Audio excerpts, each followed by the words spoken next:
CCTV hot news നിങ്ങൾക്കായി സമർപ്പിക്കുന്നത് പവർഗഡ് solar system Koonamuchi. നമസ്കാരം. CCTV ഹോട്ട് ന്യൂസിലേക്ക് സ്വാഗതം. CCTVയുടെ 18ാമത് വിദ്യാഭ്യാസ പുരസ്കാര വിതരണ ചടങ്ങ് നാളെ. ഒരുക്കങ്ങൾ പൂർത്തിയായി.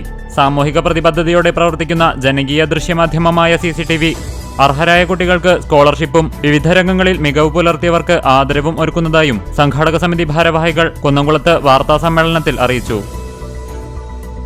സംസ്ഥാന ഇന്റർപോളി കലോത്സവത്തിൽ കലാകിരീടത്തിനായി കടുത്ത മത്സരം.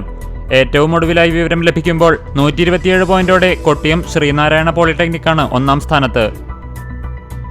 ഇന്റർപോളി കലോത്സവം 3ാം ദിനത്തിൽ മത്സരങ്ങൾ നടന്നത് നിറഞ്ഞ സദസ്സിൽ. വിവിധ വേദികളിലായി മൂകാഭിനയം, തിരുവാതിര, നാടൻപാട്ട് മത്സരങ്ങൾ മികച്ച ജനപങ്കാളിത്തം കൊണ്ട് ശ്രദ്ധേയമായി.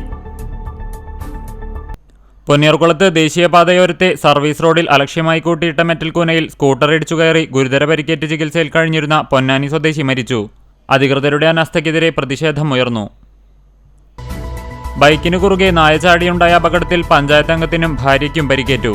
കാട്ടകമ്പൽ പഞ്ചായത്ത് അംഗം ചിറക്കൽ മേനോത്ത് അബ്ദുൾ റഷീദ്, ഭാര്യ ഷാജിദ എന്നിവരെ പെരുമ്പിലാവ് അൻസാർ ആശുപത്രിയിൽ പ്രവേശിപ്പിച്ചു. കടപ്പുറം കറുകമാട് തെരുവുനായയുടെ ആക്രമണത്തിൽ 3 ആടുകൾ ചത്തു. മുൻ കടപ്പുറം പഞ്ചായത്ത് പ്രസിഡന്റ് റംല അഷറഫിന്റെ വീട്ടിലെ ആടുകളെയാണ് തെരുവുനായ്ക്കൾ കടിച്ചുകൊന്നത്. ഗുരുവായൂരിൽ വീട്ടുമുറ്റത്തെ കിണറിൽ നിന്ന് ശബ്ദമുയരുന്നത് ആശങ്കയ്ക്കിടയാക്കി. ഇരിങ്ങപ്പുറം കാരയിൽ രാജന്റെ ഉടമസ്ഥതയിലുള്ള കിണറിൽ നിന്നാണ് വലിയ ശബ്ദം ഉയർന്നത്. SSLC സേ പരീക്ഷാ ഫലം വന്നതോടെ എരുമപ്പെട്ടി സർക്കാർ സ്കൂളിന് ചരിത്ര വിജയം. ജില്ലയിൽ ഏറ്റവും കൂടുതൽ വിദ്യാർത്ഥികൾ പഠിക്കുന്ന സ്കൂൾ ആദ്യമായി 100% വിജയം കൈവരിച്ച് ചരിത്രം കുറിച്ചു. പ്രമുഖ പ്രാദേശിക മാധ്യമ പ്രവർത്തകൻ റസാഖ് കേച്ചേരിയുടെ സംസ്കാരം നടന്നു. 72 വയസ്സായിരുന്നു. ദീർഘകാലമായി ദീപിക, രാഷ്ട്രദീപിക പത്രങ്ങളുടെ കേച്ചേരി ലേഖകനായി പ്രവർത്തിച്ചു വരികയായിരുന്നു. വടക്കേകാട് തിരുവളന്നൂർ ഹയർ സെക്കൻഡറി സ്കൂളിൽ 2006-07 SSLC ബാച്ചിന്റെ പൂർവ്വ വിദ്യാർത്ഥി സംഗമം സംഘടിപ്പിച്ചു. ഗുരുവായൂർ ക്ഷേത്രത്തിൽ ക്ലോക്ക് റൂം നടത്തിപ്പ് ലേലത്തിൽ പോയത് റെക്കോർഡ് തുകയ്ക്ക്. മാള സ്വദേശി അഭിലാഷാണ് 1,50,55,585 രൂപയ്ക്ക് ക്ലോക്ക് റൂം നടത്തിപ്പ് ലേലത്തിൽ പിടിച്ചത്. കേരള ശാസ്ത്ര സാഹിത്യ പരിഷത്തിന്റെ രൂപീകരണം മുതൽ ദീർഘകാലം നേതൃത്വ പദങ്ങളിൽ പ്രവർത്തിച്ച KV രഘുനാഥൻ മാസ്റ്ററിന്റെ സ്മരണാർത്ഥം അനുസ്മരണ യോഗം നടത്തി. 3 ജില്ലകളെ ബന്ധിപ്പിക്കുന്ന കടവല്ലൂർ മുക്കൂട്ട റോഡ് സഞ്ചാരയോഗ്യമല്ലാതായി. തൃശൂർ, പാലക്കാട്, മലപ്പുറം ജില്ലകൾ കൂടിച്ചേരുന്ന ചാലിശ്ശേരി മുക്കൂട്ടയിലേക്കുള്ള കടവല്ലൂർ വടക്കുമുറി റോഡാണ് ഇരുചക്രവാഹനങ്ങൾക്ക് പോലും സഞ്ചരിക്കാൻ സാധിക്കാത്ത വിധത്തിൽ തകർന്നിരിക്കുന്നത്. കണ്ടാണശ്ശേരി പഞ്ചായത്ത് ഓഫീസിന്റെ മുകൾ നിലയിൽ പ്രവർത്തിക്കുന്ന കുടുംബശ്രീ ഓഫീസിൽ മൂർഖൻ പാമ്പ്. ഏകദേശം 5.5 അടിയോളം നീളമുള്ള മൂർഖൻ പാമ്പാണ് പഞ്ചായത്ത് ഓഫീസിൽ എത്തിയത്. ഹൃദയാഘാതത്തെ തുടർന്ന് കുന്നംകുളം ഭാരത് ഹോട്ടലിലെ ജീവനക്കാരൻ മരിച്ചു. ചൂണ്ടൽ പെലക്കാട്ട് പയ്യൂർ സ്വദേശി നെടിയടത്തു വീട്ടിൽ വേലായുധന്റെ മകൻ 53 വയസ്സുള്ള ഗിരീഷ് കുമാറാണ് മരിച്ചത്. പോർക്കുളം സ്കൂൾ പരിസരത്ത് റോഡരികിൽ മഴവെള്ളം കാനയിലേക്ക് ഒഴുകാനായി കോൺക്രീറ്റ് ചെയ്തു. ഈ ഭാഗത്ത് മഴവെള്ളം റോഡിലൂടെ ഒഴുകുന്നത് CCTV നേരത്തെ റിപ്പോർട്ട് ചെയ്തിരുന്നു.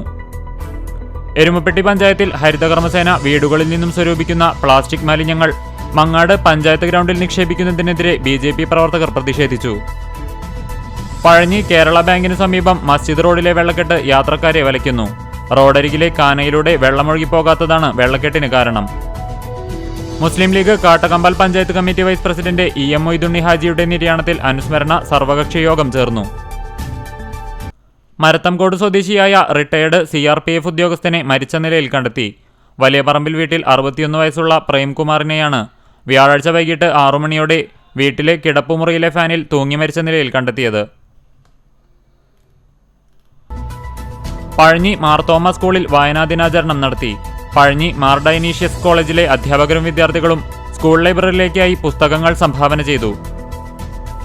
അൻസാർ സ്കൂൾ ലൈബ്രറിയുടെ നേതൃത്വത്തിൽ ക്യാമ്പസിൽ നടത്തിയ മെഗാ വായന വേറിട്ടതായി. CCTV ഹോട്ട് ന്യൂസ് നിങ്ങൾക്കായി സമർപ്പിക്കുന്നത് പവർഗഡ് സോളാർ സിസ്റ്റം കൂനമുച്ചി. ഇതോടെ CCTV ഹോട്ട് ന്യൂസ് സമാപിക്കുന്നു. കൂടുതൽ വാർത്തകൾക്കും വിശേഷങ്ങൾക്കും ഞങ്ങളുടെ web page, YouTube channel, Facebook page എന്നിവ സന്ദർശിക്കുക. തത്സമയ വാർത്തകൾക്കായി www.cctv.online.tv സന്ദർശിക്കുക. നമസ്കാരം.